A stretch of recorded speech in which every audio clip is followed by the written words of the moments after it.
Juan Vicente Gómez quedó huérfano muy joven. A cargo de la finca de sus padres, tuvo que dar sustento a sus hermanos, primos, sobrinos y peones.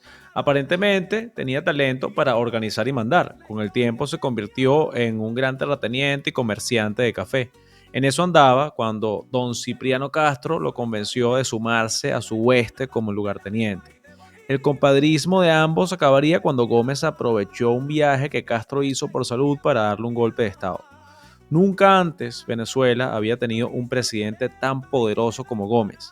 Ya en el siglo XIX los presidentes actuaban sin grandes restricciones institucionales, como hemos visto en otros episodios, pero no tenían un Estado centralizado que convirtiera su visión en realidad o un ejército que los amarrara a la silla presidencial de por vida. Gómez sí.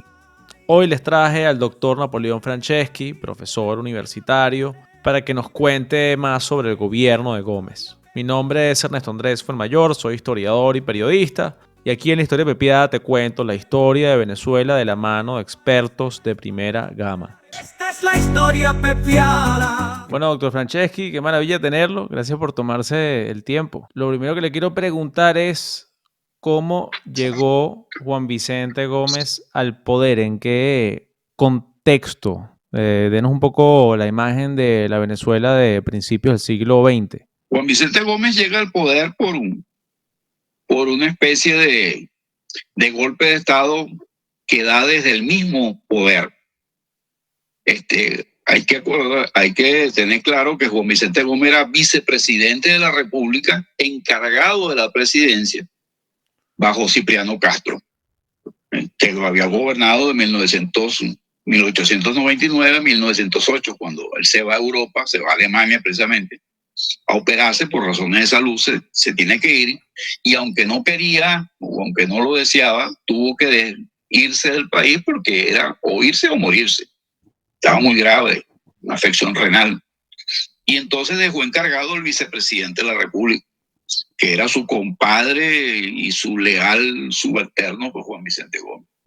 Una vez que Gómez estuvo seguro, pues que ya Castro estaba en Europa, organizó desde su misma posición de poder todo un conjunto de acciones, hacerse alianzas con los jefes militares, con sectores políticos, y cuando estuvo bien seguro de que tenía todo atado y bien atado, pues simplemente destituyó a Cipriano Castro, acusándolo de que había un complot, que había intentado una conspiración para asesinar a Gómez. Esa fue la razón oficial.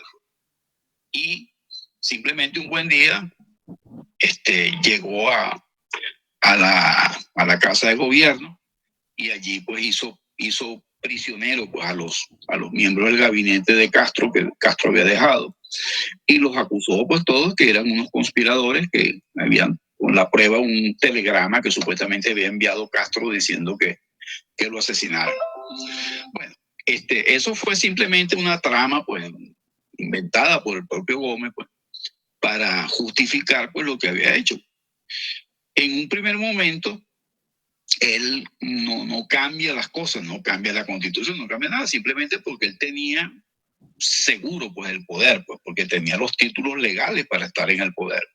Era vicepresidente de la República legalmente y estaba encargado legalmente de ejercer la presidencia.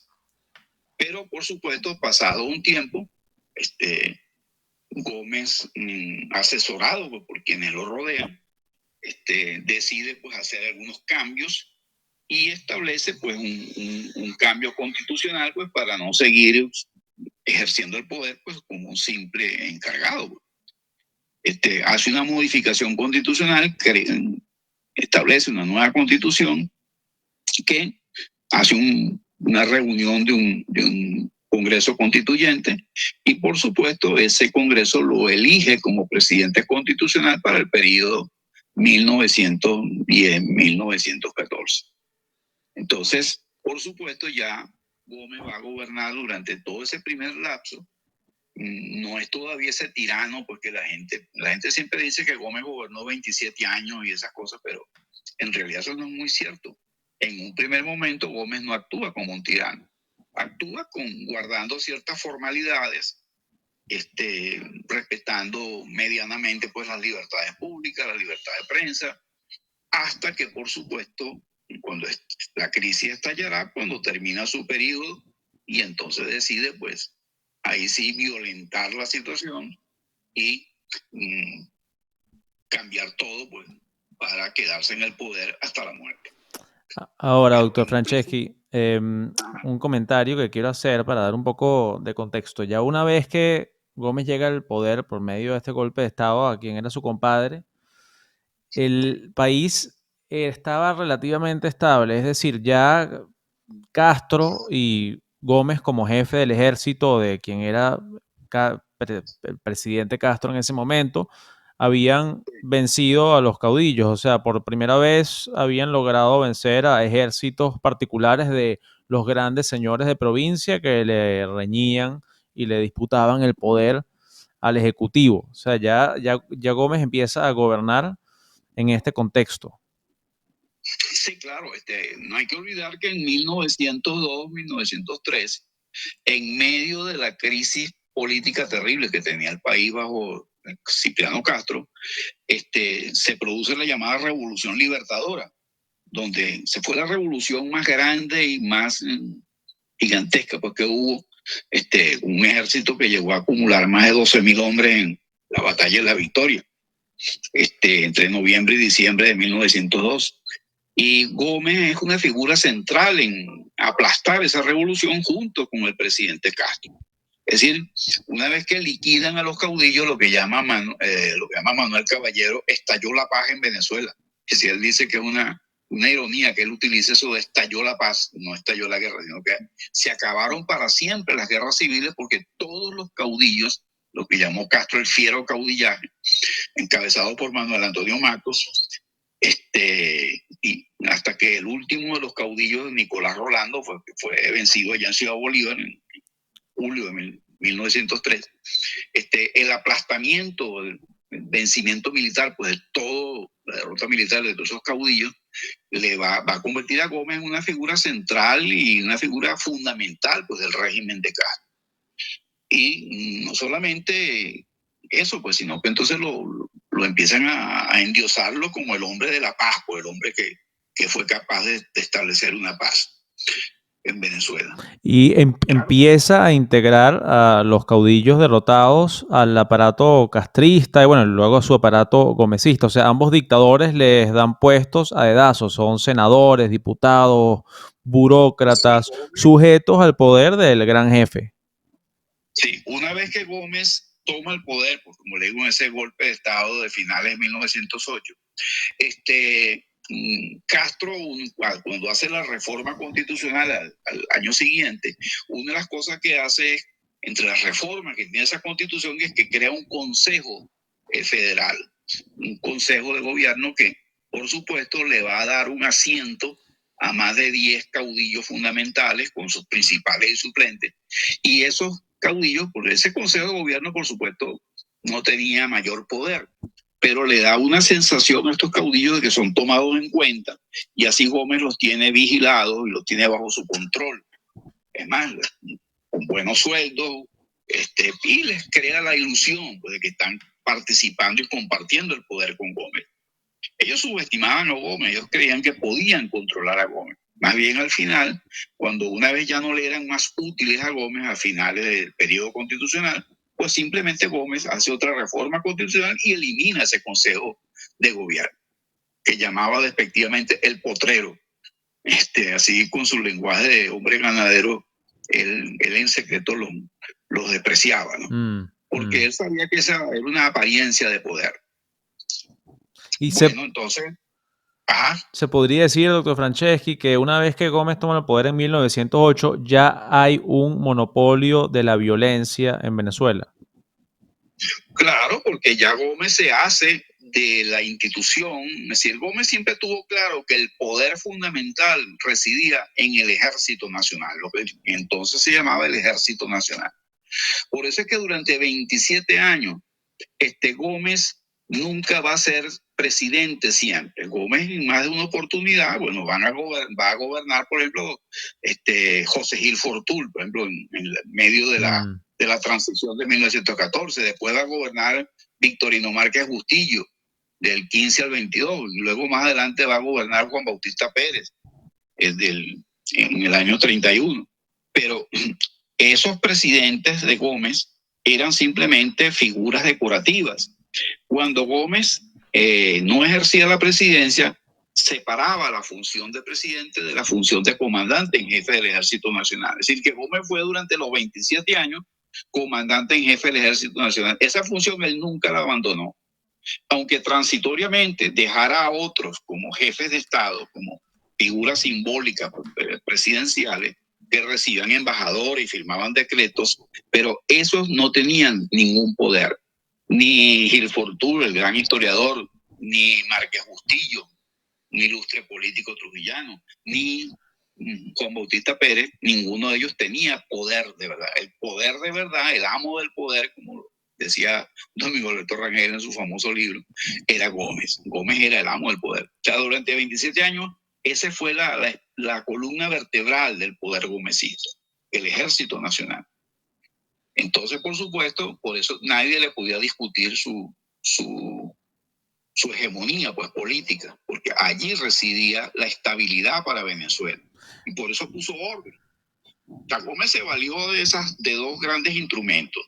No solamente el puro terror, sino el control de las Fuerzas Armadas.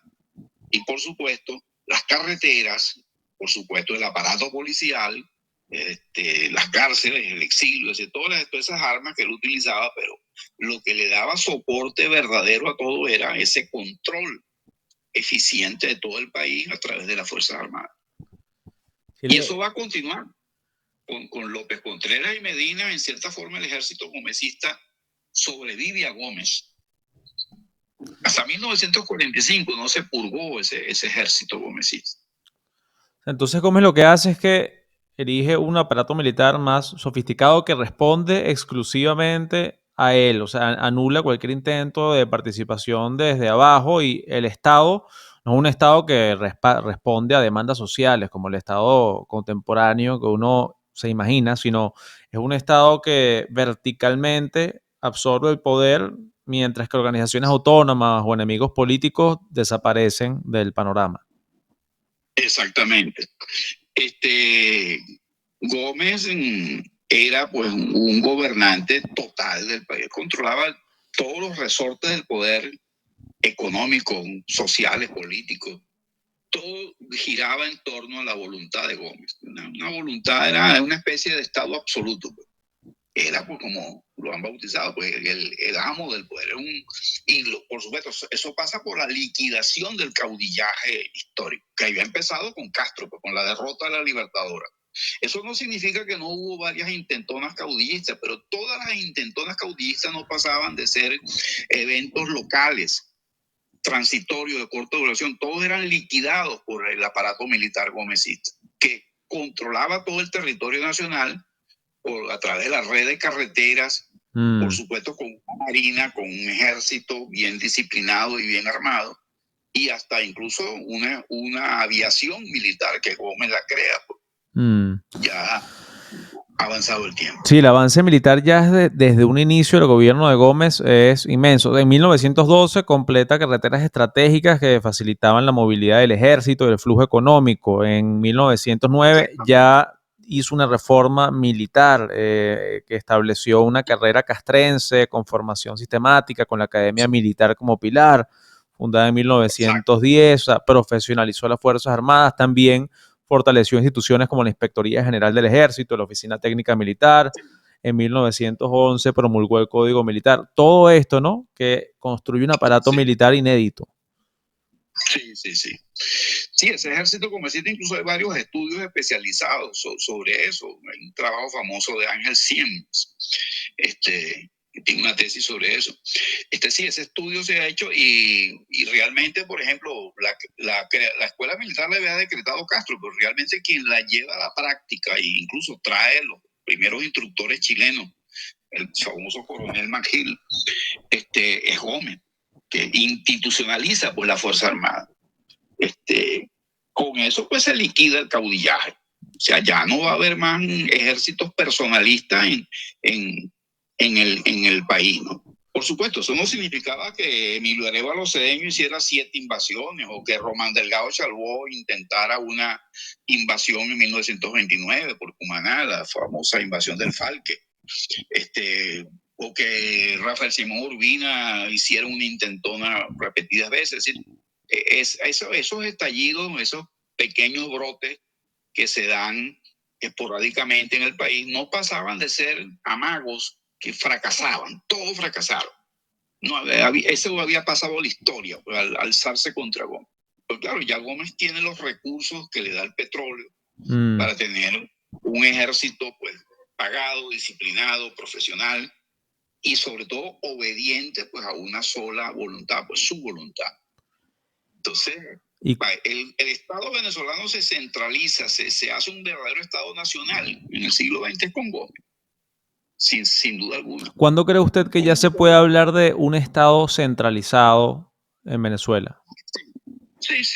Aunque se mantienen las formalidades del federalismo constitucional, siempre se mantuvo, pero eso era simplemente una cuestión retórica, pues, pero los estados como tales, Gómez designaba presidente, como se le llamaba a los gobernadores entonces, presidente de cada estado, a los gomecistas. Simplemente había que ser gomecista del círculo más íntimo de Gómez para ser presidente de un estado. Y así se designaban los senadores y los diputados de cada estado y las asambleas legislativas de cada estado. Se mantenía pues esa formalidad y se reunía el Congreso y el Congreso hacía las reformas constitucionales y elegía al presidente de la República. Es decir, Gómez gobernaba pues de acuerdo con los cánones constitucionales. O sea, no era puramente la voluntad así abierta y brutal, pues, se guardaban las formas. Pues. Por eso es que la gente después ya le puede parecer extraño, pero Gómez fue presidente constitucional, así como lo fue pues José Gil Fortulo, Victorino Márquez Bustillo o lo fue Juan Bautista Pérez. Y él era comandante en jefe del Ejército Nacional, pues, y se mantenía pues el país estable. Y eso le llamaban las fuerzas vivas, pues las fuerzas empresariales, los sectores de las élites venezolanas, pues simplemente se plegaron a Gómez. Garantizaba la paz. ¿A partir de qué momento diría usted que ya se puede hablar de un Estado centralizado? Es decir, un Estado eficiente que puede aplicar políticas homogéneas en el territorio nacional. Yo diría que desde el mismo momento en que el gomecismo se termina de estabilizar en la primera década del siglo XX, hasta que Gómez murió. Por supuesto, a medida que Gómez tenía mayor cantidad de recursos económicos, gracias al petróleo, a las exportaciones petroleras, que hacen a Venezuela pues la Arabia Saudita de esa época. Venezuela llegó a ser el primer exportador mundial de petróleo. Y el país pues se llenó de estas compañías norteamericanas y europeas, y eso le va a garantizar a Gómez los recursos necesarios para mantener su burocracia civil y militar y sobre todo, pagar la deuda externa, que era uno de los motivos de conflicto. O sea, Gómez lo van a ver siempre las potencias extranjeras como un hombre serio, como un hombre que cumplía su palabra. Bueno, para 1930 Gómez se da el lujo de que pagó el último centavo de la deuda externa venezolana, que durante un siglo pues había azotado a la finanza venezolana. Ahora, y Gómez se da el lujo de, no porque fuera un genio de la finanza, simplemente tenía los recursos para hacerlo.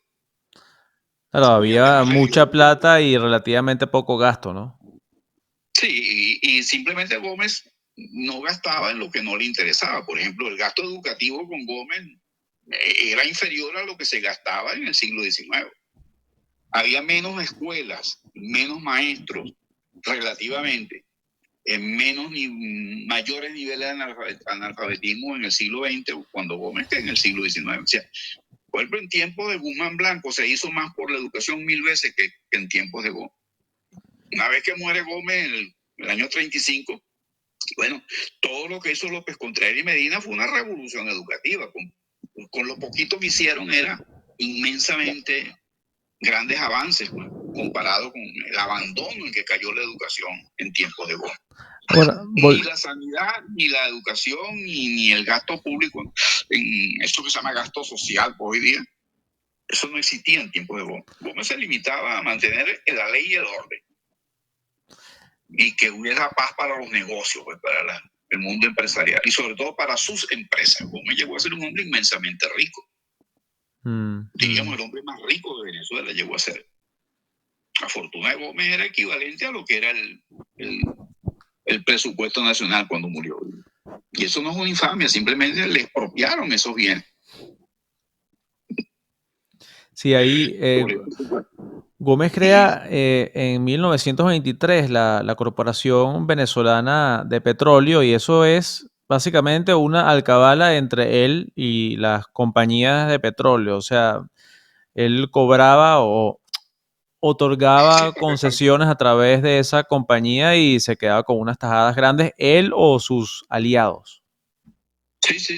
Sí, el círculo familiar más íntimo consiguió concesiones petroleras por esa vía. Y ese organismo burocrático que crearon, pues tuvo esa función, servir de mampara legal para negociar con las empresas petroleras.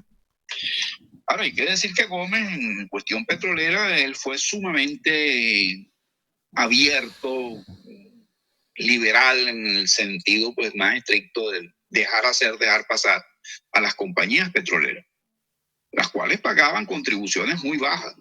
O sea, un gran desarrollo petrolero por la participación del Estado era irrisoria comparado con lo que va a ser más adelante. Era irrisorio, sí, eso es un tema que quería tocar. La concesión Vigas, por ejemplo, con más de 2 millones de hectáreas, apenas dejaba 1.200 bolívares mensuales al fisco. O sea, en donde las empresas extranjeras explotaban más de 20 millones de toneladas de hidrocarburos, el Estado venezolano veía 222 millones de bolívares en una década. O sea, era realmente algo muy pobre. La renta petrolera, al menos en esa primera década, era aduanera, ¿no? O sea, los impuestos pagados por las compañías al importar sus equipos. El grueso del ingreso venía de aranceles y de rentas internas como licores, cigarrillos, loterías, que fueron centralizadas por el Estado. Bueno, dijo un famoso ministro de Fomento, un hombre muy honesto, raro en la época, pero un hombre realmente honesto, que fue Gumersindo Torres. El doctor Gumersindo Torres dijo en una oportunidad que hubiese sido preferible cobrarle los impuestos aduaneros a las empresas petroleras, cobrándole por todo lo que importaban, todos los bienes y maquinaria y bienes de consumo que importaban, porque él sacó la cuenta del monto de lo exonerado comparado con el monto de lo que pagaban las compañías por regalías petroleras y ese tipo de cosas. Era más lo que le habían exonerado que lo que pagaban, porque las compañías evadían los escasos impuestos que debían pagar, los evadían por múltiples métodos que tenían para no pagar. Entonces, lo que realmente cobraba el Estado venezolano era, claro, muy alto si lo comparamos con la irrisoria cantidad del presupuesto de los tiempos de Cipriano Castro. Claro. Que se hablaban de presupuestos de 30, 40, 50 millones y deudas de 100 millones. Pero en tiempos de Gómez las rentas no sobrepasaban los 300 millones de bolívares. No, era muy poco. Hay unos números que tengo anotados aquí. En 1910 la masa monetaria total apenas alcanzaba 10 millones de bolívares y en el 28 ya eran 87 millones. O sea, se aumenta considerablemente, aunque pudo haber sido mucho más, ¿no? Las cuentas corrientes pasaron de manejar 10 millones en 1910 a 132 millones en 1927. También aumentó el consumo, ¿no? La clase urbana empezó a acostumbrarse parcialmente a lujos, novedades importadas, fonógrafos, pianos, etcétera. Pero pudo haber sido mucho más de haberse dado mejores tratos con las concesiones y menos tajadas por parte del gomecismo. Sí, la emergencia, el surgimiento pues, de la clase media venezolana, urbana, caraqueña y de las principales ciudades del país, es hija de ese ingreso petrolero, porque con lo poquito que era, va a significar una revolución pues, en las finanzas venezolanas. porque las exportaciones de cacao y café, por ejemplo, hasta los años 20, todavía representaban más que el petróleo. Y como fuerza de trabajo representaban muchísimo más que el petróleo, por supuesto, la población que estaba en la agricultura. Claro, lo que pasa es que con la gran crisis, el crack del 29, pues va a venir una debacle pues, del sector agroexportador, al cual Gómez no trató de salvar para nada. Creó un banco agrícola y pecuario, pero prácticamente ese banco no hizo mayor cosa pues, por salvaguardar la estabilidad del sector agroexportador, que simplemente se lo tragó la crisis. Se lo tragó la crisis. Venezuela dejó de girar en torno al campo desde, o sea, de la tradición desde los tiempos de la colonia, ¿no? O sea, la población empieza a migrar masivamente a las zonas petroleras, se transforma en la estructura social, los pobres rurales ahora son proletarios urbanos. Para 1928 la mayoría de los trabajadores en los campos petroleros eran migrantes internos y las condiciones solían ser miserables, tengo entendido. O sea, enfermedades venéreas, muy bajos salarios, mucha precariedad. Sí, sin sindicalización, sin una ley del trabajo que realmente los protegiera. Había una ley del trabajo con Gómez, pero no se cumplía. Y los comisarios en las zonas petroleras estaban prácticamente comprados por las compañías. Yeah. Las compañías los tenían a su servicio. Entonces, por esa razón, cuando apenas muere Gómez, hay ese estallido social pues, de descontento en los sectores petroleros que se empiezan a sindicalizar y hay la primera gran huelga petrolera, pero todo eso ocurre después de la muerte de Gómez. Sí, hay que decir que había una élite relacionada no solo con Gómez, sino también con los campos petroleros que tenían un consumo similar al estadounidense, la gente que vivía beneficiada por el petróleo en los campos petroleros que rodeaban a la extracción, y las empresas extranjeras empezaron a imponer, por decirlo de alguna manera, o implantar un ideal de un estilo de vida de una clase media estadounidense. Sí, aunque era un segmento social muy pequeño, de profesionales sobre todo, comerciantes, empleados de confianza de las empresas, pero en general las empresas petroleras traían casi todo su personal, incluso buena parte del sector obrero especializado, lo trajeron al comienzo las empresas petroleras desde los propios Estados Unidos o incluso de islas del Caribe. De Trinidad y otras islas del Caribe venía personal a esas empresas petroleras como personal de confianza, técnico. El venezolano originalmente lo que hacía era trabajo no especializado, porque aquí no había gente con formación. Claro. Más adelante cuando se empiezan a formar ingenieros y geólogos en el exterior. Por cierto, idea de Gumersindo Torres, el ministro ese que le mencionaba, que fue bastante consciente pues, de la necesidad de formar gente en Venezuela para inspeccionar, para hacer de alguna manera un control, aunque fuera mínimo, de las actividades de las compañías petroleras. Cada vez que las compañías petroleras se molestaban, hacían echar del poder del ministerio a Gumersindo Torres. Y Gómez lo complacía a las empresas, sacaba a Gumersindo Torres, más adelante lo volvía a reincorporar otra vez, ¿no? Pero fue reiteradamente objeto pues, de ser mal visto pues, por las empresas, porque fue el único que se atrevió pues, a formar un cuerpo de inspectores técnicos formados en el exterior. Él mandó a algunos ingenieros venezolanos a Estados Unidos a formarse en esas áreas técnicas, porque en Venezuela no había nadie que supiera de eso. Claro. Entonces, ¿cómo se iba a supervisar a esas grandes empresas dispersas en todo el país sin un cuerpo de gente capacitada? Además, los obreros venezolanos, ¿qué experiencia tenían? Piense que una de las cosas que más curiosidad le dio a la gente es por qué había tantos margariteños en algunos campos petroleros. Y era porque los margariteños tenían experiencia como gente de navegación. Y las empresas, por ejemplo, que trabajan en el lago de Maracaibo, necesitaban gente acostumbrada a trabajar en el agua, ¿no? A estar embarcados. Por eso había muchos margariteños en campos del oriente y en campos de occidente también. Los margariteños se regaron por todo el país, en buena parte gracias a la industria petrolera. Eso no lo sabía, eso es un datazo. Le quería preguntar, doctor Franceschi, sobre, lo tocamos brevemente, pero quisiera profundizar un poco sobre la red clientelar de Gómez, cómo se manejaba el dinero desde el jefe hacia abajo. O sea, el dinero venía, claro, del extranjero, ¿no? De las compañías petroleras. ¿Cómo era esa repartición desde Gómez? Bueno, hay que entender que primero no existía un banco central en esa época.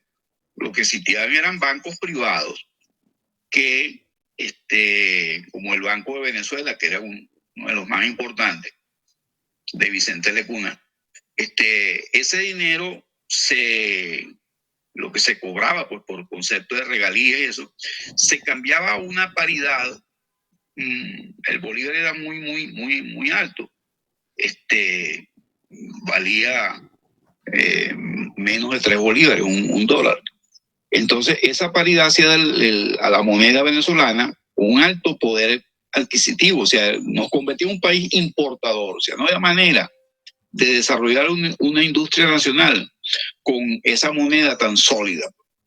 Es decir, no siempre tener una moneda de alto valor es favorable para un país. En este caso, pues, Gómez simplemente dejaba que los bancos negociaran esas divisas y, por supuesto, las empresas petroleras para pagar su nómina y para pagar los impuestos y todo eso lo pagaban en dólares, que a su vez Gómez los convertía a bolívares, moneda de plata, ¿no?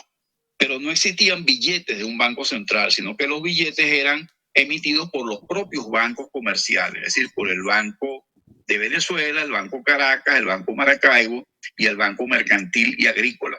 Hace 100 años, por cierto, está cumpliendo 100 años ahorita, que después se le quitó eso de Agrícola.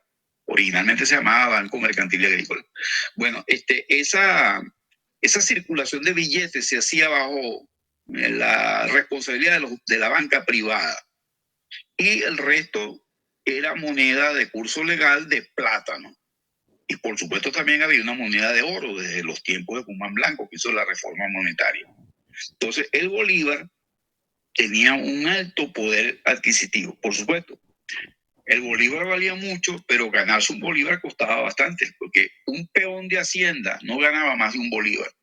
Entonces, cuando un obrero petrolero empezó a ganar 3, 4 y 5 bolívares, esos lo consideraron pues un excelente salario. Pues, aquellos obreros acostumbrados a ganar un bolívar diario, y muchas veces ni siquiera ese bolívar se lo daban en efectivo, sino que se lo pagaban con una especie de moneda de latón, una llamada ficha, que le servía únicamente para canjearla en una especie de almacén de la hacienda, ¿no?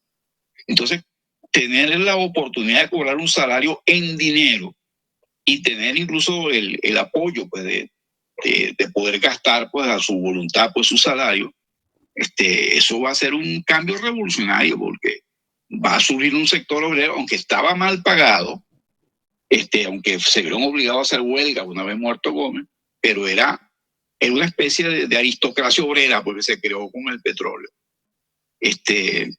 Porque comparado con el sector agrícola, los salarios eran diametralmente pues, diferentes, eran muy elevados lo del petróleo. Por supuesto, pues las empresas petroleras les salía muy barato pagar 5 bolívares, pero imagínense, las haciendas y los hatos pagaban mucho menos que eso. Claro. Entonces los sectores medios del país se van a enriquecer, van a aparecer sectores que van a dedicarse al comercio, a muchas otras actividades del sector servicios. En la zona central del país, sobre todo, van a surgir haciendas y empresas modernas.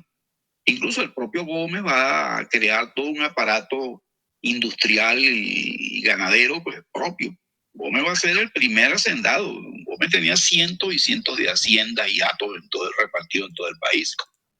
Y tenía telares, tenía empresas lácteas en Maracay, tenía una gran cantidad de Jabón, de papel, algodón, leche, carne, o sea, una cosa, un emporio. 300 millones de bolívares se consideraba y alcanzaba, pues más o menos los bienes que acumuló Gómez, Era el hombre más los rico cuales, de Venezuela. sí, el más rico de Venezuela. Nadie, en Venezuela, los únicos más ricos que habían, bueno, los jefes de los bancos, ¿no? Pero en realidad la fortuna de los dueños de los bancos o la fortuna de algunos grandes comerciantes de origen extranjero, eso no eran comparado a lo que significaba la fortuna de Gómez. Sobre todo considerando bienes raíces, pues. Gómez tenía una fortuna muy sólida. Y cosa curiosa, Gómez no tenía cuentas en el exterior, sino que por eso le pudieron expropiar toda esa inmensa fortuna a su muerte, porque fue una manera pues de resarcir al país de todo lo que Gómez había disfrutado.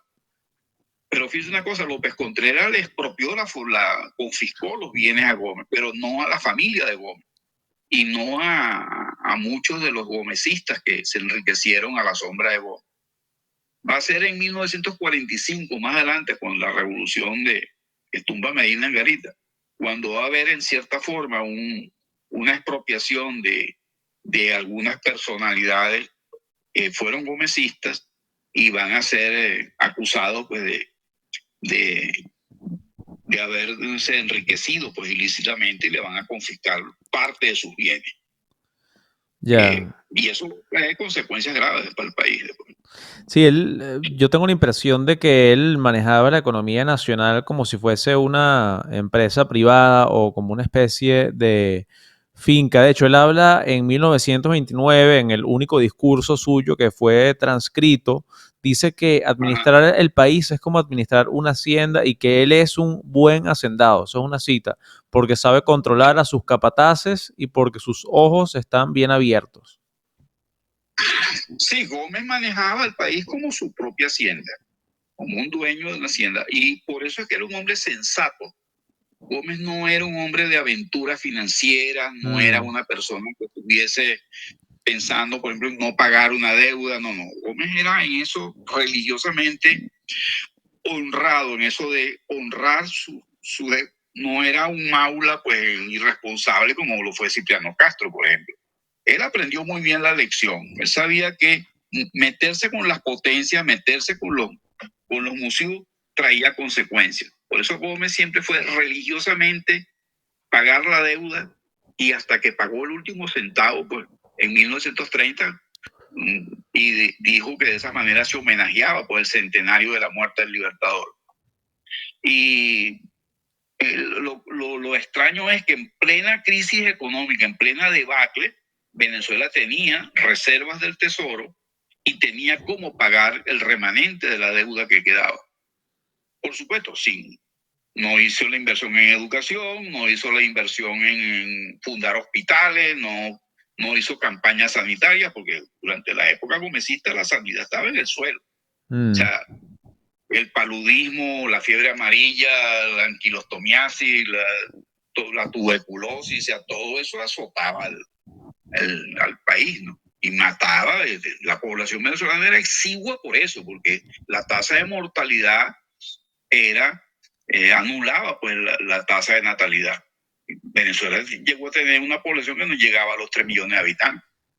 Ni censos se hacían, pues. Entonces, esa población tan escasa, dispersa, concentrada más que todo en la zona rural, es la de un país atrasado. De Gómez no le dio prioridad a la inversión social de ninguna manera. Entonces, cuando uno habla de un Estado venezolano bajo Gómez, ¿de qué está hablando exactamente? Un Estado que le dio una gran ventaja a los venezolanos. Acabó con la guerra civil. O sea, el gran logro de Gómez fue eso, la paz interna. Una paz de sepulcro, porque él decía unión, paz y trabajo. Sus enemigos decían unión en las cárceles, paz en el cementerio y trabajo en las carreteras, decían. Pero su lema de la unión era simplemente liquidar los partidos políticos. O sea, con Gómez se acaban los partidos históricos. Ese interregno de 27 años hizo que Venezuela más nunca tuviera partidos liberales y conservadores como en otros países de América Latina. Por eso es que a raíz de la muerte de Gómez, los primeros partidos que van a ir surgiendo, primero clandestinos y más adelante legales, ninguno pretende resucitar esos dinosaurios del pasado. Los que intentaron hacerlo, algunos que crearon un partido nacionalista para tratar de revivir lo que era el viejo mochismo, el liberalismo de José Manuel Hernández. Eso era una especie de parque jurásico. O sea, el Partido Liberal Amarillo se lo tragó el pasado, el Partido Liberal Nacionalista o mochista se lo tragó el pasado. Los conservadores de más atrás se los traga el pasado, o sea, no resucitan más nunca. Por eso es que Venezuela tiene una estructura de partido atípico en América Latina.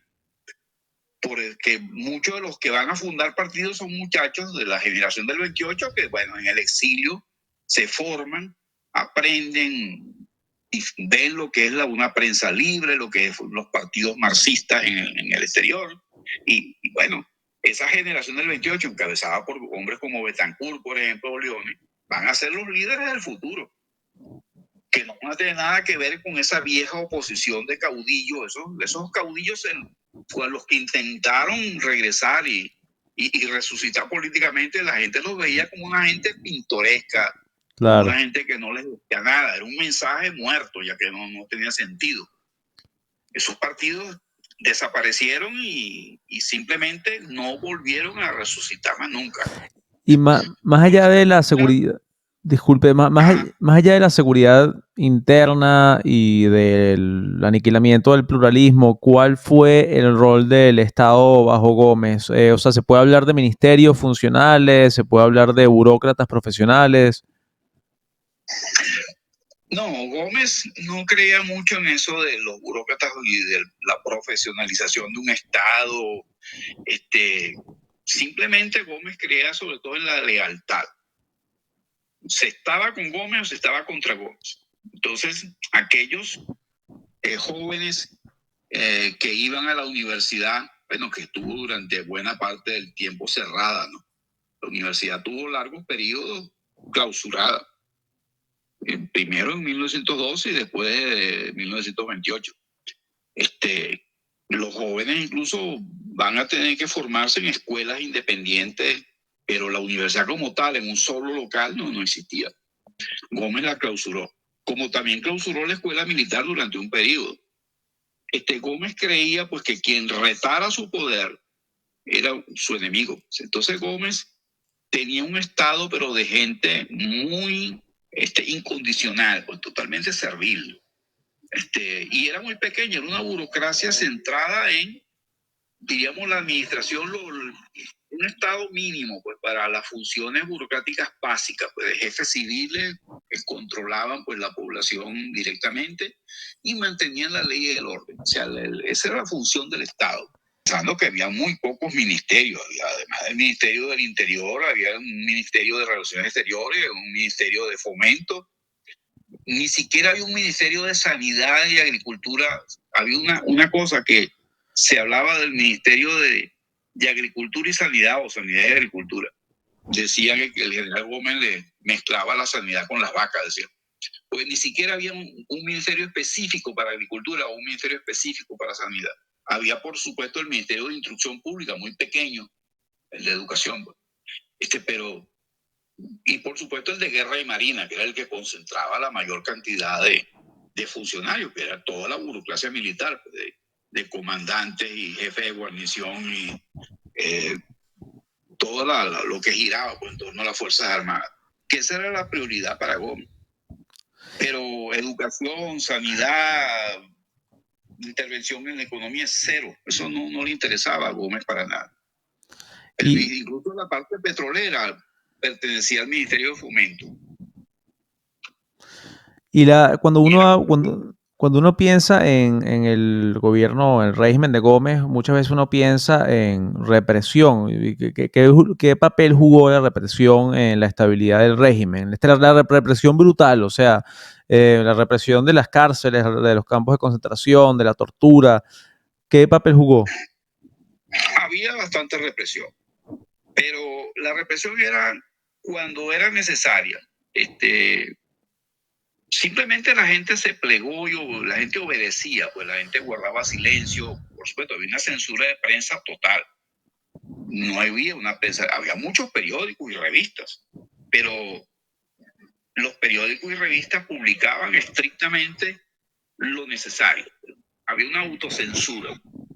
Y en cuanto a la represión, por supuesto, habían cárceles muy importantes, como la Rotunda en Caracas, el Castillo Libertador de Puerto Cabello, el Castillo del Lago de Maracaibo, allá de Maracaibo, y la famosa prisión de las Tres Torres en Barquisimeto. Pero no era que habían así miles y miles de presos. No, eso no existía. A lo mejor los presos de Gómez en los momentos así más álgidos no pasaban de 500 presos. Porque era más la acción del miedo, del terror. Con eso era suficiente para que la gente se mantuviera bajo control. Claro, cuando se descubría alguna conspiración, se hacían, por ejemplo, la famosa conspiración de 1913 que se llevó por delante a mucha gente encabezada por Román Delgado Chalbó. Bueno, en esas crisis que se daban, que se descubría una conspiración a veces instigada por el propio gobierno o fraguada por el propio gobierno para deshacerse unos cuantos enemigos. Bueno, pasada esas crisis, había gente que pasaban 1, 2, 3 años presos y los liberaban. Las excepciones eran, por ejemplo, Román Delgado Chalbó, que pasó 14 años preso en la Rotunda. El año 13, el año 27. Y de ahí salió exiliado para Francia y después regresó al país en la invasión de 1929 y ahí murió combatiendo en la invasión del Falque en Cumaná. A mí me llama también la atención la brutalidad de los castigos. O sea, José Rafael Pocaterra describe en Memorias de un venezolano en la decadencia que las penas, por ejemplo, podían no tener duración fija. Bastaba una orden de Gómez o de los procónsules para que alguien desapareciera indefinidamente en un calabozo, y los castigos eran descomunales. O sea, golpes con peinillas, látigos con puntas de plomo, colgamientos de los testículos hasta perder el conocimiento, sesiones de interrogatorios que duraban 10, 12 horas, vidrios molidos en la comida, cosas que realmente inéditas. Sí, lo que Pocaterra cuenta en su memoria, esa de Venezuela de la decadencia, él fue, por cierto, compañero de prisión de Román Delgado Chalbó en la Rotunda. Ya. Hicieron un pacto, si el que saliera primero lo esperaba después para la venganza, pues para hacer otro intentona revolucionario. Y lo intentan, de verdad, lo lograron hacer el año 29, una vez que ambos estaban ya libres. Pero en realidad, pues como le digo, la cantidad de presos que había en tiempos de Gómez generalmente no pasaban de cantidad. Pues claro, la población era más pequeña, hay que pensar en eso, ¿no? Pero si había una revuelta, bueno, se hacía preso a los principales cabecillas y bueno, se les torturaba, por supuesto, y pasaba una larga temporada de prisión hasta que Gómez lo decidiera. Ahí no había juicio ninguno, ahí no había acusación formal, no había debido proceso, nada de esto. El derecho era básicamente para el área civil y mercantil, pero en el área penal eso era palabras muertas por lo que existían en los códigos de la Constitución. Simplemente era la voluntad de Gómez o la voluntad de cualquiera de los principales jefes políticos subalternos de él en el país. Pues. Habían presidentes de Estado pues, que tenían sus propios estilos represivos, como el caso de Eustoquio Gómez allá en el Táchira, porque llegó a exiliar a miles de tachirenses y asesinó y torturó a centenares de tachirenses. Bueno, era un verdadero terror pues, donde iba Eustoquio Gómez, presidente de Estado. Y Juan Vicente le daba rienda libre, ¿no? Sí, ese famoso primo de él era primo de Juan Vicente Gómez. Una de las cosas de los mejores premios que él le dio cuando el país estaba ya estabilizado en los años 20 fue que decidió traerse un tiempo a Eustoquio Gómez allá del Táchira, porque ya consideró porque era suficiente. Pero ¿por qué lo mandó para el Táchira? Porque en Táchira era por donde entraban las invasiones de repetidas invasiones desde los tiempos de Castro, pues. Ese era el lugar de entrada de varios enemigos de Gómez. Por supuesto, entonces, ser un acusado pues, de ser partícipe en esas intentonas revolucionarias, pues, por supuesto, era la tarea pues, que cumplía el ilustre Eustoquio Gómez, reprimiendo y matando gente. Ahí llegó hasta colgar gente en el mercado de San Cristóbal con garfios eso para colgar reses. Dejó varios cadáveres durante varios días colgados allí que se estaban descomponiendo, colgados a la vista del público como escarmiento. Tuvo que hasta el clero de San Cristóbal interceder, pues decir que no era muy cristiano que iba a tener a aquellas personas pudriéndose allí colgados. Es decir, habían castigos terribles, pues, de torturas y prisiones y exilio, ¿no? Bueno, y ya con esto que podemos caer en la generación del 28, en un país con tan poco pluralismo, con tanta represión. En 1928 empieza a repuntar el pluralismo poco a poco. Ajá. Sí, el año 28 es un movimiento bien interesante porque ya existía en Caracas pues una pequeña élite. Hay que pensar que todo el estudiantado de la Universidad de Caracas no sobrepasaba los 300 estudiantes. Comparado, eso lo tiene ahorita una pequeña escuela de la Universidad Central. Hasta más. Entonces, esa universidad, los muchachos amparándose en una excusa pues de que iban a celebrar el carnaval, eligen una reina, hacen un certamen literario, hacen distintas marchas al Panteón Nacional, a la Plaza Bolívar, a la Plaza arriba de la Pastora. O sea, todos esos eventos que ellos hacen, por supuesto, tenían aparentemente un fin no político y por eso no lo prohibieron. Pero cuando sí hubo ciertos eventos, como el discurso de Jovito ante el Panteón Nacional, y el discurso que da un invitado especial que era Pío Tamayo, que no era de la generación del 28, él era un asomado allí. Él era un joven poeta que había estado en el exilio y se había hecho comunista en el exilio. Y entonces él participa en esos eventos y le declama un famoso poema a la reina Beatriz, ¿no? El reina de los estudiantes. Pero la represión viene pues porque algunos líderes destrozan una placa conmemorativa en homenaje a Juancho Gómez, que estaba en la universidad. Y entonces esa placa, entre los que destruyen esa placa estaba un estudiante de medicina, Prince Lara. Entonces, que era estudiante de medicina. Ese Prince Lara es hecho preso y a otros estudiantes como Betancourt, Jovito, lo hacen preso y entonces todos los estudiantes solidarios se entregan voluntariamente y dicen, si nuestros líderes son culpables, pues nosotros también somos culpables. Y Gómez los envía pues en camiones y autobuses para Puerto Cabello.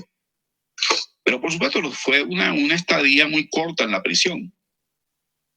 Pero por supuesto salen de allí, de esa prisión, de esa corta prisión, apenas unas 3 semanas, pero luego recapturan a un grupo que ellos lo tenían ubicado como los verdaderos peligrosos pues, del movimiento.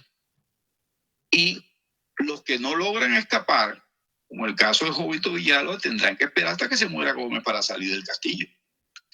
Otros como Betancourt y Leoni y otros más pueden escapar y se van al exilio y eso les da la oportunidad de formarse en el exilio. En Colombia, en Costa Rica o en Europa. Esa generación se tiene la oportunidad por primera vez pues, de leer, de formarse, de ver lo que era la lucha política en países democráticos y sobre todo de poder leer y formarse en cosas que nunca hubieran podido ver en la Universidad de Caracas. Por ejemplo, la idea marxista. En Venezuela no se sabía prácticamente nada sobre marxismo. Y Betancur se logra ser militante del Partido Comunista de Costa Rica gracias a ese exilio. ¿Aló? Aló, sí, lo oigo, lo oigo. Sí, hay un aumento también de las protestas. O sea, por primera vez hay protestas de la sociedad civil relativamente organizada. Sí, bueno, incluso fíjate algunos gremios urbanos, los tranviarios, la gente que trabajaba en almacenes.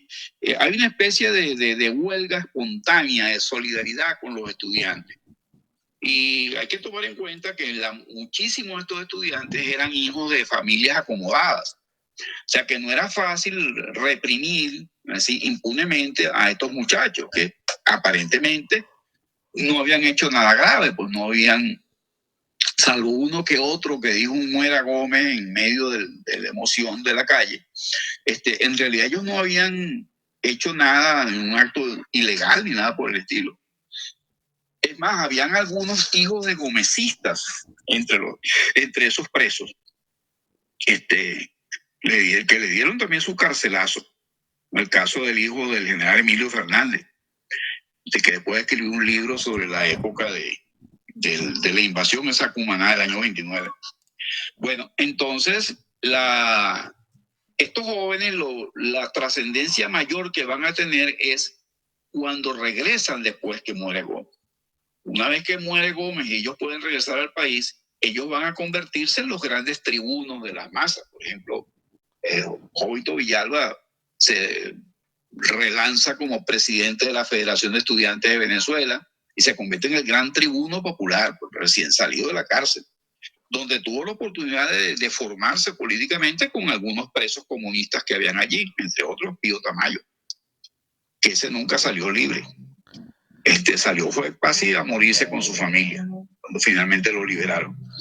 Bueno, en el caso de Betancur y de León y Ricardo Montilla y otros más que se van al exterior, ellos se van a formar. Fíjense que los hermanos Machado son de una generación anterior. Por ejemplo, Gustavo Machado, que también vivió en el exilio, no era de esa generación del 28. Sus primeros carcelazos fueron de 1912. Cuando era un adolescente, no era ni siquiera un hombre todavía formado. Pero incluso hombres, por ejemplo, como Prieto, como Gonzalo Barrios, no eran de la generación del 28, ellos eran mayores y ya incluso eran abogados para ese entonces. Pero van a ser parte de esos partidos nuevos, pues como va a ser el Partido Democrático Nacional, que se organizó después de la muerte de Gómez, que va a ser el embrión de lo que va a ser Acción Democrática más adelante. Y ahorita, ya que mencionaba la muerte de Gómez, Gómez muere de causas naturales en Maracay, en su cama, tranquilo. Sí, murió en su cama. Se dice que no le hicieron nunca una evaluación médica post-mortem, que murió de un cáncer de próstata. Era diabético, y por supuesto él tenía ya casi los 80 años, tenía cuando murió. Ya era bastante lo que había vivido.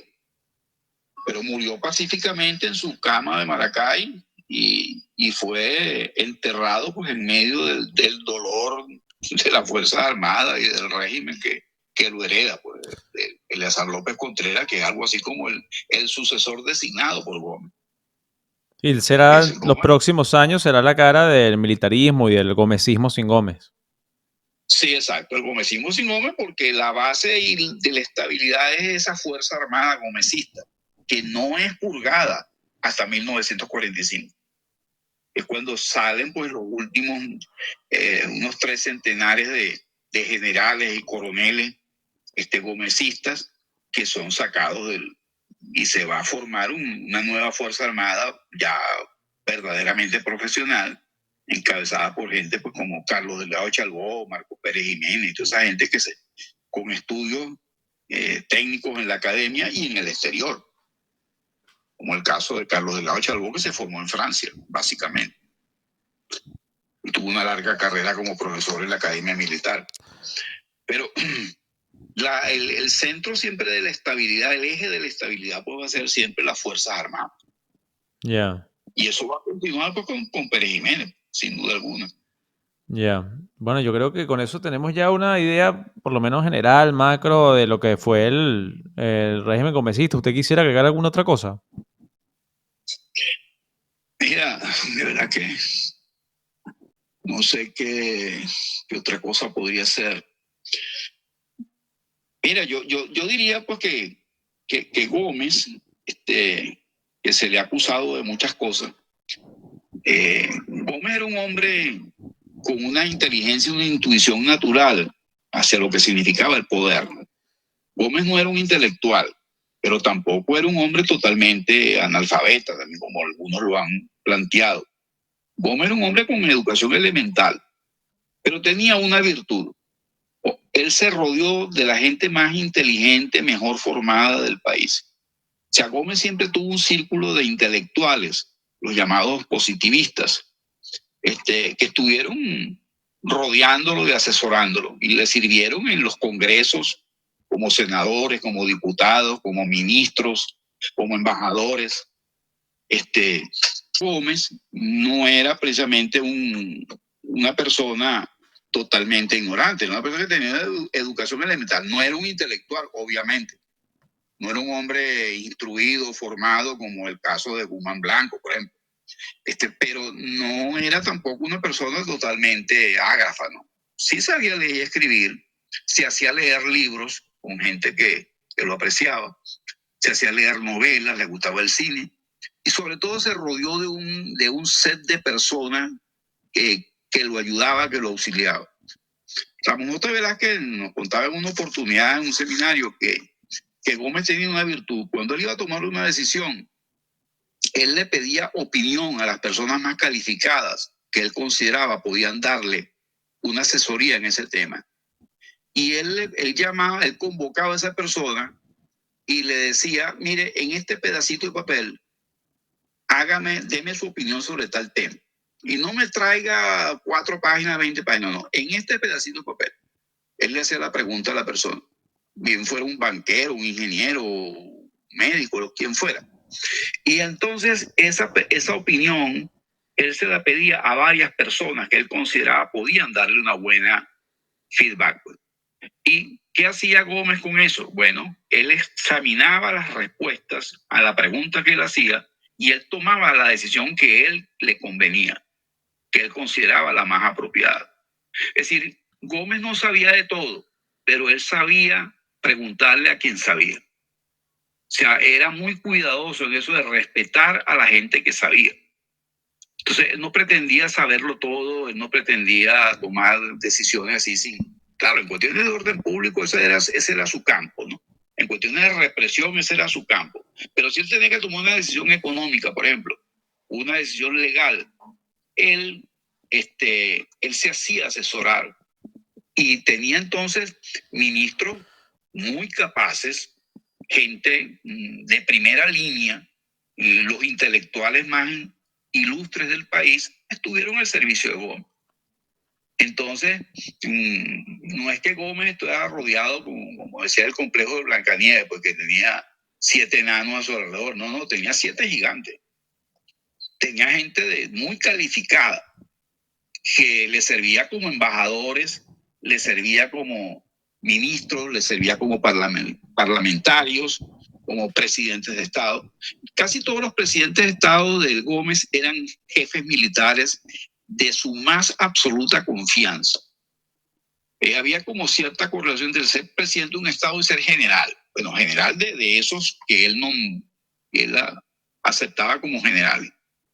Y sobre todo que eran leales a él.